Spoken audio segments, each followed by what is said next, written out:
El 23 de abril, una fecha que a todos nos suena, ¿verdad? El Día del Libro. Un día para celebrar los libros, los autores, la lectura en general. Pero, ¿y si la historia de por qué celebramos este día en concreto fuera mucho más enrevesada y fascinante de lo que nos han contado? Bueno, pues vamos a desvelar ese misterio. La versión que casi todo el mundo conoce, la que hemos oído mil veces, es esta. El 23 de abril de 1616, tres de los más grandes genios de la literatura universal, Miguel de Cervantes, William Shakespeare y el Inca Garcilaso de la Vega, murieron. Así, el mismo día. Un final casi poético, ¿no? Parecía el destino uniendo sus legados para siempre. Pero a ver, ¿es esto cierto? ¿De verdad pudo pasar algo así? ¿Una coincidencia tan perfecta, tan redonda? Casi suena demasiado bien para ser verdad. Y esa pregunta es justo nuestro punto de partida para desmontar uno de los mitos más famosos de la cultura popular. Y la primera pista, ojo, no la vamos a encontrar en un libro de literatura, sino en algo mucho más básico, la manera en la que se medía el tiempo en el siglo XVII. Aquí empieza lo bueno. Aquí está la clave de todo, el lío de los calendarios. Resulta que en 1616 la España católica ya usaba el calendario gregoriano, que es el que tenemos hoy, pero la Inglaterra protestante todavía se regía por el antiguo calendario juliano. ¿Y esto qué significa? Pues que había un desfase de 10 días entre uno y otro. Así que, cuando en Inglaterra era el 23 de abril, en España ya estábamos a 3 de mayo. Por lo tanto, es imposible que Shakespeare y Cervantes murieran el mismo día. Y esperad, que la cosa se complica todavía más si miramos el caso de Cervantes. Si vamos a los registros históricos, lo que vemos es que el autor del Quijote en realidad falleció el 22 de abril. ¿Y de dónde sale entonces el 23? Pues de su entierro.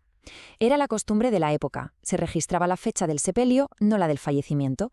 Y de ahí viene toda la confusión. Vale, entonces, en resumen, la famosa coincidencia es falsa. No murieron el mismo día y ni siquiera estaban usando el mismo calendario. Pero, ¿sabéis qué? El hecho de que el mito se desmorone no le quita importancia a la fecha. Al contrario, abre la puerta a una historia mucho más profunda, con unas raíces que van más allá de la literatura.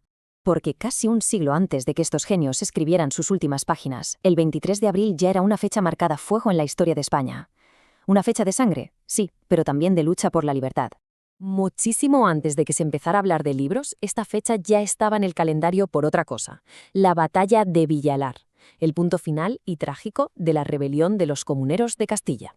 Y ojo, que no hablamos de una revuelta cualquiera. Muchos la consideran uno de los primeros movimientos democráticos de Europa. Fue, básicamente, el pueblo de Castilla levantándose contra un rey, Carlos I, al que veían como un extranjero que anteponía los intereses de su imperio a los de su gente. Lo que pedían era algo tan moderno como la representación popular. La rebelión, como sabemos, fue aplastada en esa batalla de Villalar, el 23 de abril de 1521. A sus líderes los ejecutaron al día siguiente, pero su sacrificio los convirtió en un símbolo potentísimo.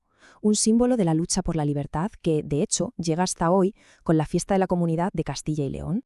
Así que tenemos, por un lado, una fecha de rebelión en Castilla, pero al mismo tiempo, en Cataluña, ese mismo día estaba ligado a una leyenda milenaria que con el paso del tiempo iba a mezclarse de una forma increíble con el mundo de los libros. En Cataluña, claro, el 23 de abril es el día de Sant Jordi. La leyenda es de sobra conocida. Un caballero valiente, Sant Jordi, salva a una princesa de ser devorada por un dragón. Al matar a la bestia, de su sangre brota un rosal con las rosas más rojas jamás vistas. El caballero le regala la más bonita a la princesa, y de ahí nace esa preciosa tradición de regalar una rosa. Y aquí es donde todas las piezas del puzzle encajan. En 1926, a un editor valenciano, Vicente Clavel, se le ocurre la idea de crear un día del libro. Al principio se puso en octubre, pero en 1931 se decide moverlo al 23 de abril, usando como excusa la muerte de Cervantes, que ya hemos visto que no es exacta. Y claro, en Cataluña, esta nueva fiesta del libro cae el mismo día que su tradicional fiesta de la rosa. La fusión fue instantánea y perfecta. El resultado, un día para regalar libros y rosas, amor y cultura. Y para que nos hagamos una idea de la magnitud de esto, solo en Cataluña, en un único día, se pueden llegar a vender más de 1,5 millones de libros. 1,5 millones y casi un tercio de todas las rosas que se venden en todo el año.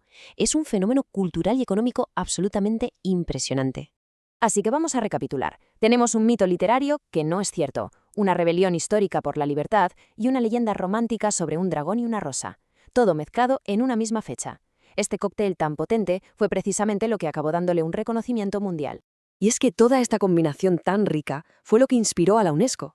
En 1995 vieron en esta fecha la mezcla perfecta.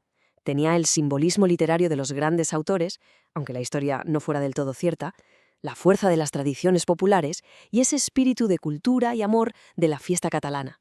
Y así, de toda esa mezcla, nació el Día Mundial del Libro. Y esta es la misión oficial que se marcaron. Que no se trata solo de recordar a unos cuantos autores, por muy geniales que fueran. Se trata de algo mucho más grande, de fomentar la lectura en todo el mundo y de reconocer el poder que tienen los libros para cambiarnos la vida. Así que la próxima vez que oigamos hablar de la increíble coincidencia de Shakespeare y Cervantes, sabremos que la historia real es mucho más interesante. Que no se sostiene sobre un dato que además es erróneo, sino sobre la confluencia de la historia con mayúsculas, de las leyendas populares y de la cultura. Una lección increíble sobre cómo construimos, entre todos, los relatos que nos acaban uniendo.